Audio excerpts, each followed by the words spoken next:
This is Karen with newclevelandradio.net and Avoid the Maze. We're not going to avoid the maze. I know that's the title of this podcast, but the maze is life, and we're going to go through it. Sometimes we can climb over the wall. Sometimes we can turn around and go backwards, go right, or go left. But you're still going to be in the maze. And especially for some of us women who are brought up to believe because you are a woman, this is what you're responsible for. And there's more than the 10 fingers that I'm holding up, because we're told so many things. And yet we realize that we don't want to do all those things. There are other things that we want to do in our life. My guest today is Emily Allen, and I met Emily through podmatch.com. And what I liked about her bio, it hit me as strongly. I empower women in midlife to break free. Some of us are free to break free because we may lose something that we have in our life.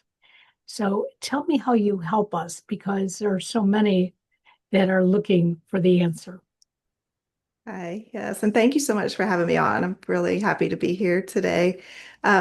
So my journey and the way that I've changed and hope to empower other women is specifically with my relationship with alcohol that became um, like it was a tool that I used through the motherhood years, right? It was normalized as well. Like I feel like that is something that's become more prevalent is that with the alcohol industry, they tell women that this is your way to relax. This is your way to reward yourself after a hard day. This is the way to socialize with other moms. And I really got sucked straight into that trap almost is how I think of it because I had two young children and the way that I would socialize was always with alcohol. Um, and then as time progressed and as I started to question that relationship, um, I was scared. I was scared that I wouldn't be able to stop. I mean, I wasn't what you would consider like hit rock bottom. Like that was never my case, but it was part of my Sure. daily eating routine. So, I was worried that I would lose my friends, that people would think I had a problem, quote unquote, that, this was somehow going to change everything. And I was scared that it was all going to be negative.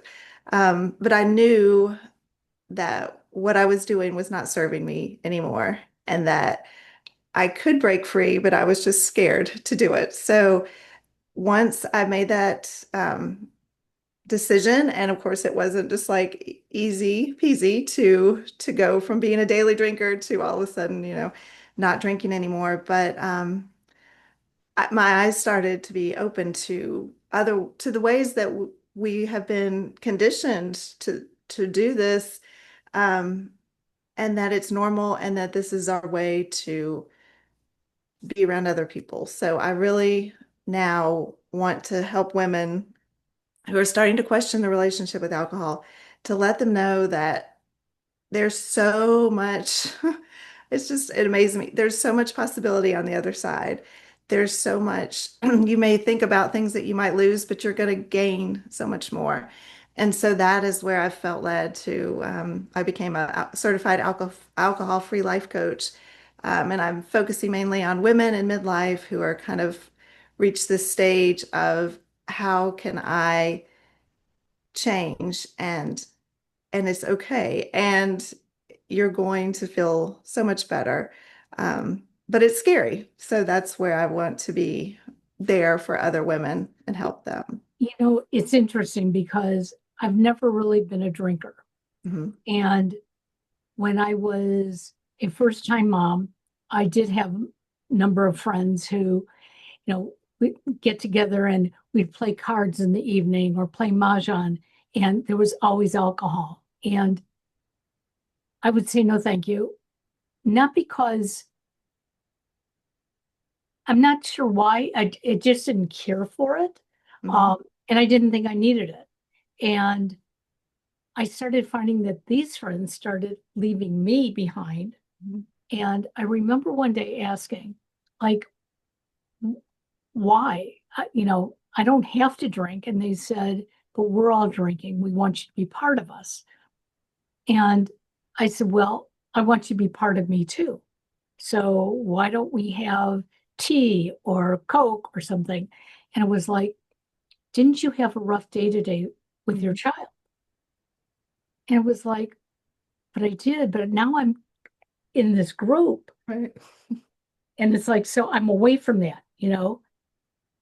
And I didn't quite understand it until recently. I have an acquaintance who every night she'll post on social media that she's relaxing and there is the drink in the hand. And I'm thinking, if that's what she needs, it's not for me to say no.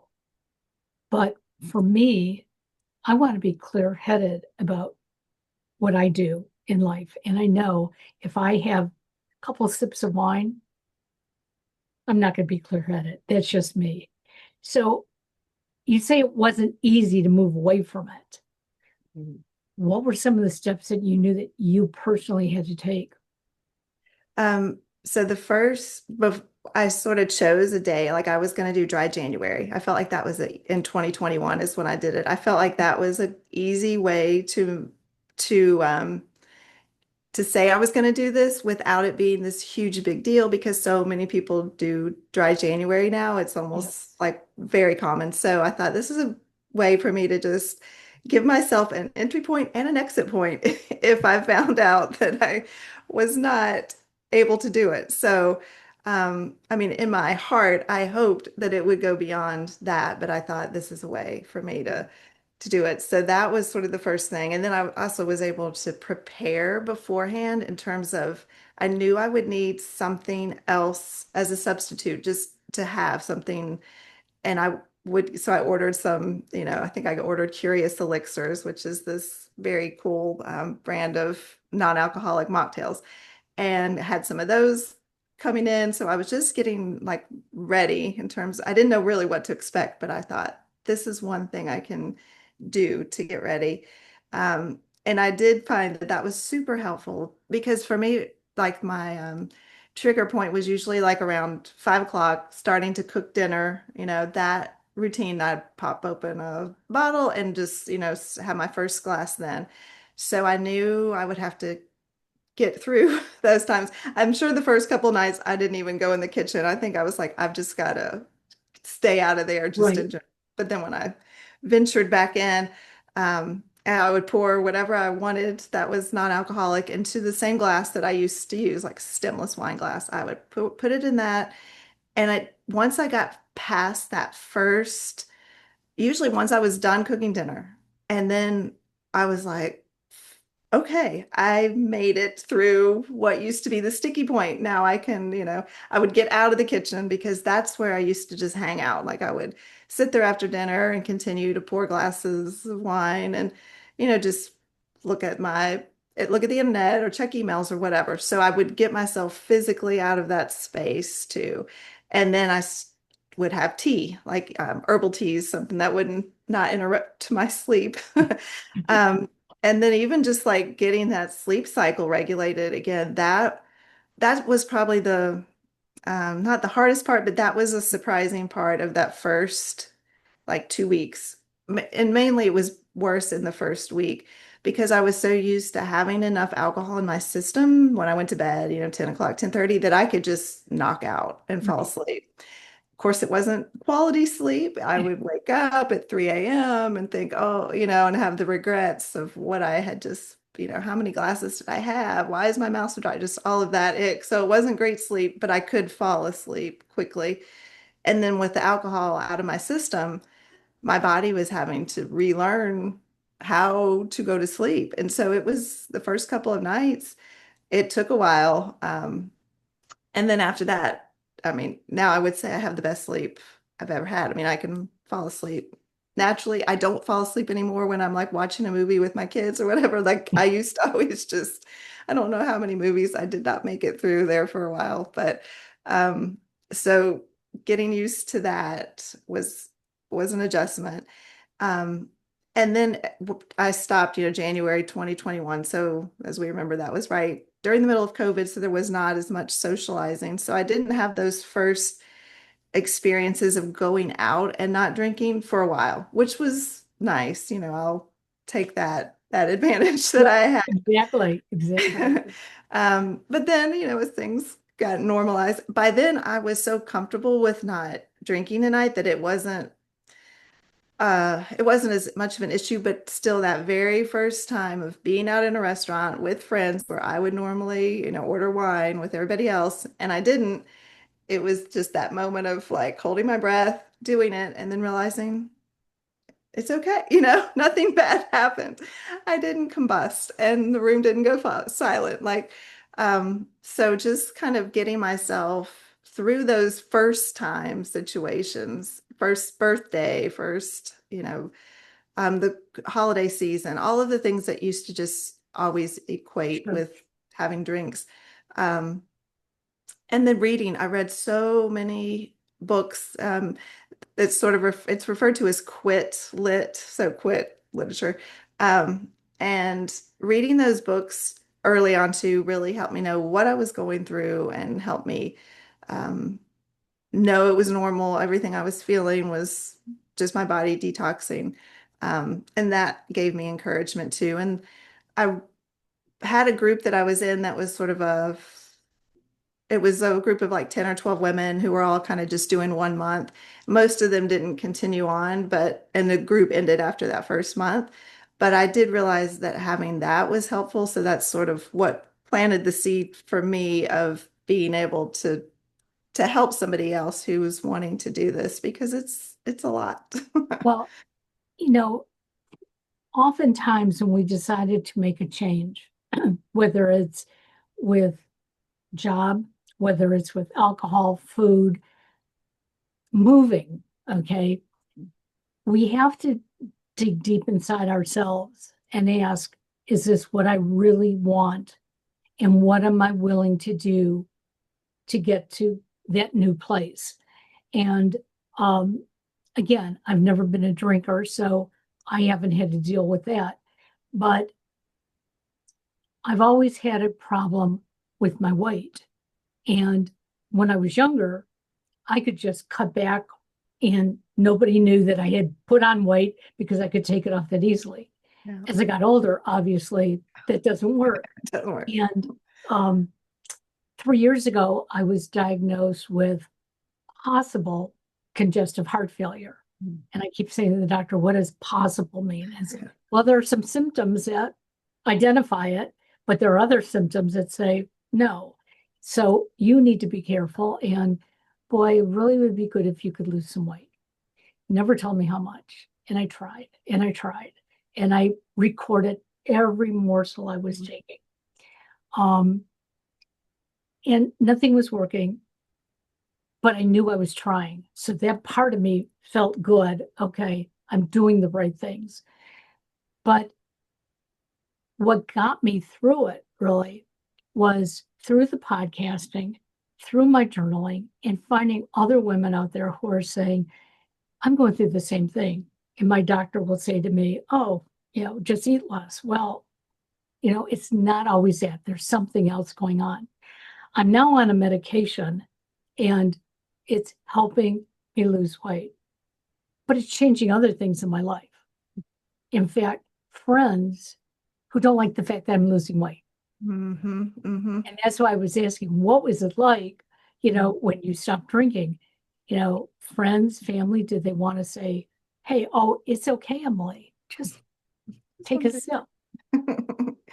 Thankfully, I did not experience that. I know that that does happen to people when they change their relationship with alcohol, but I did not, which is amazing. Like everybody was so supportive. Um, there are definitely friends who I don't have in my life anymore, and I'm sure that that's related to that, but it wasn't, nobody came straight out and said we're not going to hang out with you anymore. Right. You're not drinking.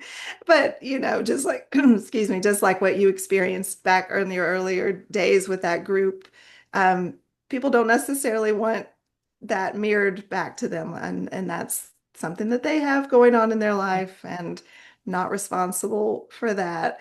But overall, I definitely had a positive experience, which, makes me think that because I was worried that I wouldn't. And then when everything was okay and people were supportive and nobody was like, oh, just have a sip or it's not going to hurt you or do you think you're better than me or something, any of that. None of that happened. And it makes me realize those were like just limiting beliefs that I had about giving it something that was holding me back from all that I have now. And so that's something else that I've realized is how many limiting beliefs we have around alcohol, especially for drinkers, that it makes us social, that it makes us um, better, more creative, or a number of things that we kind of tell ourselves that it's doing for us. And that keeps us from stopping, and along with the, oh goodness, what if I lose all of my friends? Well, if you do, they probably weren't your friends to begin with. So, And that's something that I learned very directly when I decided to start podcasting, because I had people who said, well, who's going to listen to you? Why would you do it? You know, why is your story important? And I would say, it's not so much that my story is important, but when I tell my story and then somebody jumps in and tells their story, and I find that thread that connects us, I realize I'm not all alone and that there are things that I can do that I've told myself I couldn't do. Mhm. So I'm grateful that you did what you wanted to do, that you found the strength, but now you're helping other women. So, how do you help empower other women, especially because so many of us are so resistant to change? Yeah. And what you just said is exactly true. Like, just once you learn you're not alone, it just opens up so much possibility and so much relief to hear other people's stories. And so that's where I want to, be able to share my story. And I'm social media, I use that a lot to just sort of to say, this is what I did, and this is normal. The feelings that I had, like, you are not alone if you're worried about this or worried about that or worried about the, like the empty nest transition, which brings its whole level of, you know, stress and grief and sadness. And that would be a time when women may think, I'm going to drink more during this time. And so just helping women realize you can have these feelings. This is all normal. Um, but you don't have to believe the story that alcohol is going to make it better. And then just being able to help someone work through those limiting beliefs that I mentioned before, because everybody has their own set of them, not Yes. everybody's is the same. There's definitely crossover, but everybody's are the same. But I wasn't aware of them and during the time. I just thought this is just the truth. So helping somebody, being like the mirror to them, being able to see what they're telling me and how, oh, that's a limiting belief. Let's work through that.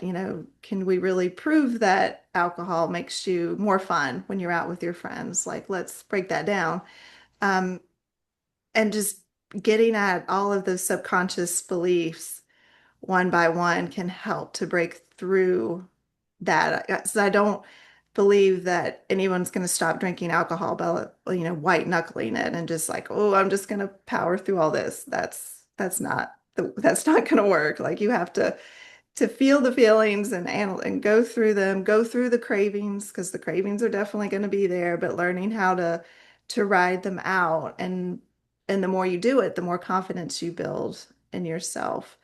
And so through those processes, and then just being somebody that somebody can feel comfortable bringing up questions about, is this normal? Did you experience this? Did you feel that? And being able to reassure them, yes, Yeah. yes, I did. Or if I didn't, being able to say, but I can see how that would be something that you would be feeling. And so, yeah, providing that sense of it's going to be okay. And I'm not the only person who's ever been through this before. Well, and something that many of us don't understand is that if we want to create a new habit, whether it's stop drinking, drinking less, whatever that new habit is for us, we have to do it repeatedly. We can't just do it today and then tomorrow say, oh, it's okay because I'll stop again the next day. That's not changing a habit. Right. And it takes numerous times to do it over and over again before your body and your brain are in sync. I know for the last 4 years before I started on medication, because I was writing down everything I ate, I was so careful of everything I ate. And my doctor finally looked at it and he said, you're eating 900 calories a day. Ooh. He said, you're starving your body. That's why you're not losing weight. And I said, but I'm so afraid because before I started writing it down, I know I was eating maybe 1.5 times this. And he goes, okay, then we got to find a solution between those two. But my brain didn't go there. It was, everybody says if you eat less, you're not going to gain. And I had to do the reading. I had to talk to other people who had been through the same thing. And I didn't want to believe it because it just seemed easier. Well, I'll eat 900 calories a day. But I wasn't happy because every time I looked in the mirror, the weight was still there.